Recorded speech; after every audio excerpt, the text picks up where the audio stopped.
Assalamualaikum warahmatullahi wabarakatuh. Perkenalkan, nama saya Putra Muhammad Abtal Nugraha dari kelas 3C dengan NIM 425118072. Nah, pada video ini saya akan mempraktikkan tutorial dalam menggunakan algoritma K-means. Nah, karena saya menggunakan algoritma K-means, saya akan memberitahu kalian judul apa yang saya angkat atau judul apa yang saya ambil. Jadi judul saya pada video ini yaitu menerapkan K-means clustering pada data pengemudi GoTrack. Nah, sebelum masuk ke tutorialnya, saya akan menjelaskan sedikit tentang konsep dari K-means ini. Jadi K-means ini dia termasuk salah satu algoritma yang unsupervised, yang artinya hasil yang didapatkan itu tidak diketahui.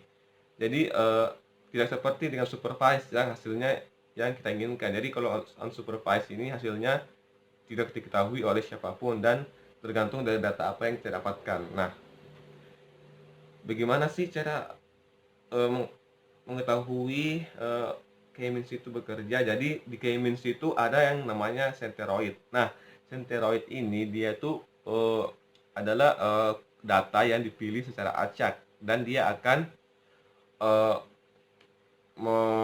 dia akan memposisikan dirinya, dia akan masuk ke cluster di mana. Nah, di clustering ini kita akan membuat beberapa cluster, tergantung kita akan membuat beberapa cluster yang dimana cluster itu memiliki label yang akan diisi oleh data-data. Nah,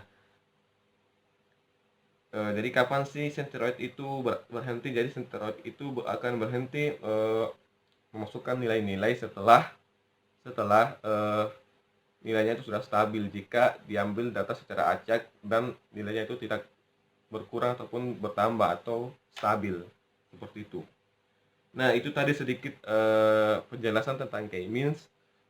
Mari kita berlanjut ke praktikumnya, yaitu langkah-langkah dalam menggunakan K-means pada data pengemudi GoTrack.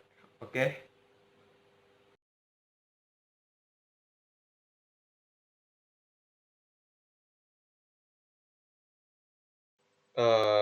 Baiklah, selanjutnya kita akan masuk ke praktikumnya saja, yaitu uh, pengaplikasian K-means clustering pada data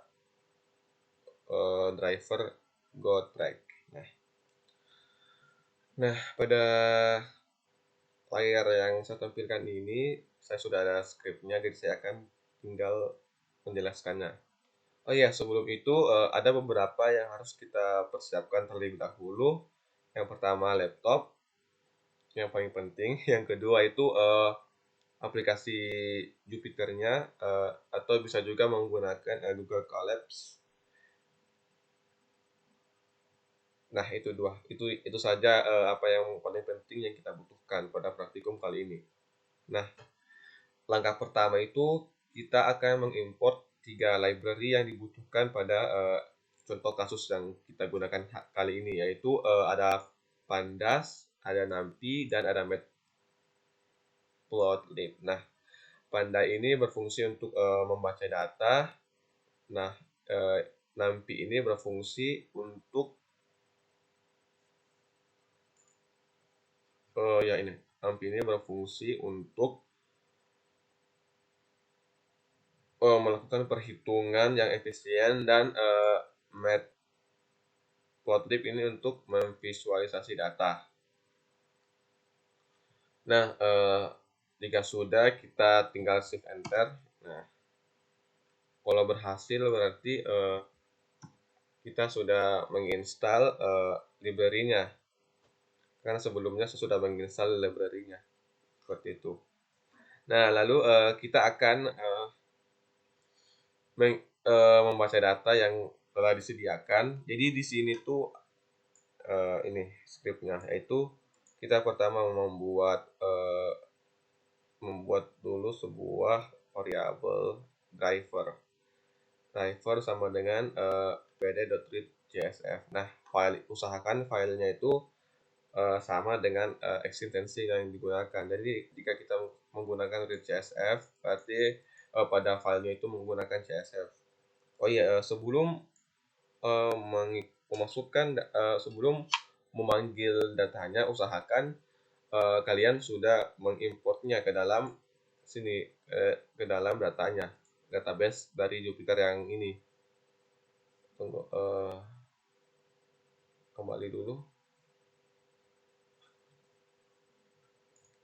Di sini saya sudah mengimportnya di K-means, ini namanya gotrack tracks.csv, dan ini untuk file yang sekarang. Nah, jika sudah kita memanggil datanya itu dengan menggunakan driver.head.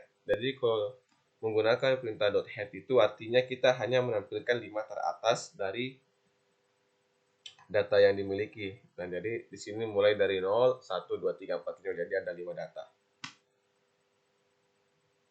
Nah, karena dari data yang kita dapatkan ini sangat banyak, jadi kita akan melakukan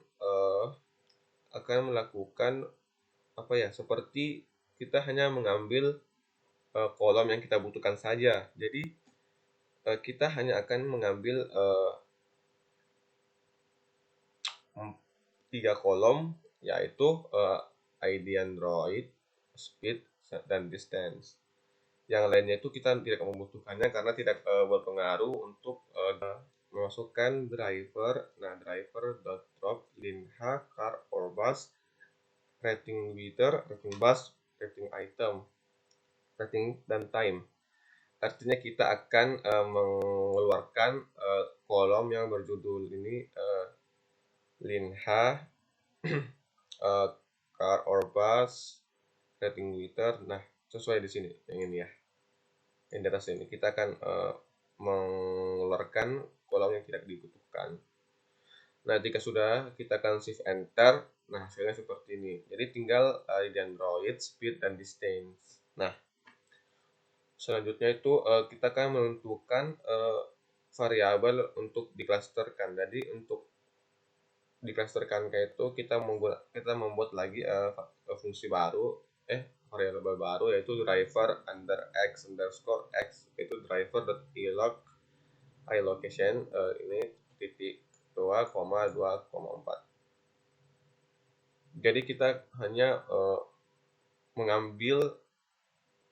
artinya itu kita hanya mengambil kolom dari yang 2 sampai ke 4. Jadi yang diambil itu cuma distance, speed, dan ID-nya saja. Maksudnya hanya ini ya, hanya itu saja yang diambil. Selanjutnya itu kita akan memvisualkan persebaran datanya, yaitu dengan perintah ini plt scatter driver distance driver speed s sama dengan 10, c sama dengan c, marker sama dengan o, alpha sama dengan 1. Nah, untuk menampilkannya itu menggunakan query show. Nah, di sini gambar datanya itu titik-titik dari data driver gotrack tadi. Jadi jadi yang banyak itu di bagian bawah sini. Jadi ada yang sampai sini, yang di sini artinya itu data dari drivernya itu ada bermacam-macam dan berbeda-beda. Nah, selanjutnya itu kita menentukan nilai K-nya. Jadi untuk menentukan nilai K-nya itu kita harus mengubah dulu variabel data frame menjadi array. Jadi caranya itu dengan x underscore array sama dengan np numpy.array driver x. Driver x ini tadi kita ambil dari sini ya. Nah, ini.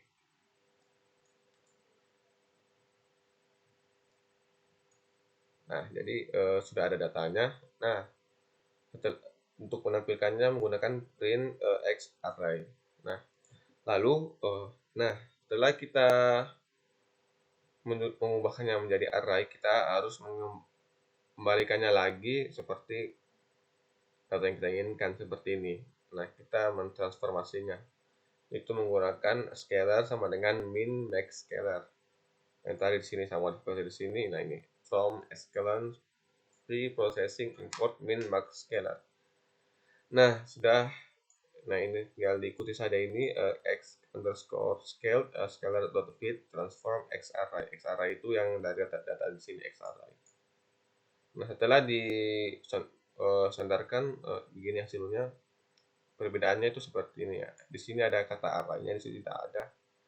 Dan ada tambah seperti dalam kurungnya.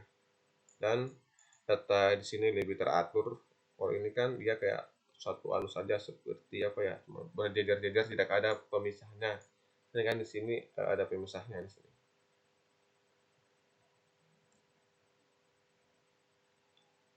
Nah, selanjutnya kita akan menentukan dan mengkonfigurasi fungsi dari k-means. Nah, di sini untuk melakukan hal tersebut, kita menggunakan mengetikkan k-means sama dengan k-means n cluster sama dengan 3 random state 123. Ya, artinya kita di sini hanya menggunakan ada 3 cluster. Jadi kita bisa mengubahnya membuat 4 cluster, 5 atau 6.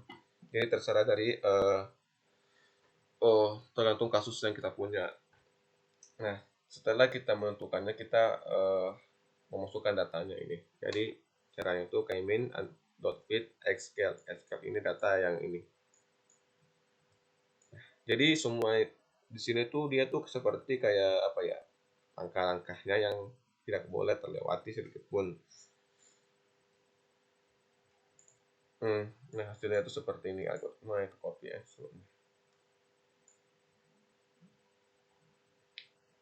Nah sekarang kita akan menampilkan pusat cluster. Print k-min.cluster center. Nah ini pusat clusternya. Karena tadi di sini ada 3 cluster, jadi di sini hanya 3 saja yang muncul. Nah selanjutnya itu menampilkan hasil cluster. Nah, untuk menampilkannya itu kita memasukkan perintah print k-min.labels underscore. Nah, untuk mendapatkan kolom dalam kelas data frame driver yaitu driver cluster yaitu k-means label underscore. Nah, ini tadi data-data yang di sini masukkan ke sini. Ini label-labelnya. Dan terakhir adalah memvisualkan hasil cluster. Jadi untuk memvisualkan itu kita menggunakan output sama dengan plt scatter scale ini 0 scale 1 s100 c driver cluster marker 0 alpha sama dengan 1 center sama dengan k-means cluster underscore center. Nah di sini ada plt scatter center 0 center 1 ada red. Nah red ini untuk senteroid pada masing-masing cluster kan ada 3 cluster, jadi akan ada 3 titik merah alpha 1 marker S. Nah ini kita memberikannya title yaitu hasil cluster k-means. Nah sini ada plt color bar output dan plt show. Nah hasilnya akan seperti ini. Saya akan menjelaskannya sedikit. Nah di sini telah terbentuk 3 cluster. Nah cluster yang pertama itu yang warna hijau, yang kedua warna ungu, dan ketiga warna kuning. Nah bisa dilihat bahwa data driver yang paling banyak dan paling padat itu ada di cluster yang kedua yaitu cluster yang ungu. Nah ini ada 3 kan, dan yang paling sedikit itu yang warna kuning. Oh ya, dan di sini gambarnya itu sama tadi dengan yang di sini. Ini ya kan kurang lebih mirip. Nah, mungkin itu saja yang dapat saya sampaikan pada video kali ini. Oh ya, untuk kesimpulan, jadi cluster ini salah satu algoritma yang cukup sederhana dan mudah. Jadi sangat mudah dimengerti dan sangat efisien. Karena kita bisa banyak melakukan yang sesuatu yang seperti kita ingin menentukan berapa klaster yang kita inginkan, dan juga untuk pemula ini sangat mudah dipelajari. Kita bisa memberikan labelnya seperti apa yang kita inginkan. Ya mungkin seperti itu saja yang dapat saya sampaikan. Kurang lebihnya mohon dimaafkan. Wassalamualaikum warahmatullahi wabarakatuh.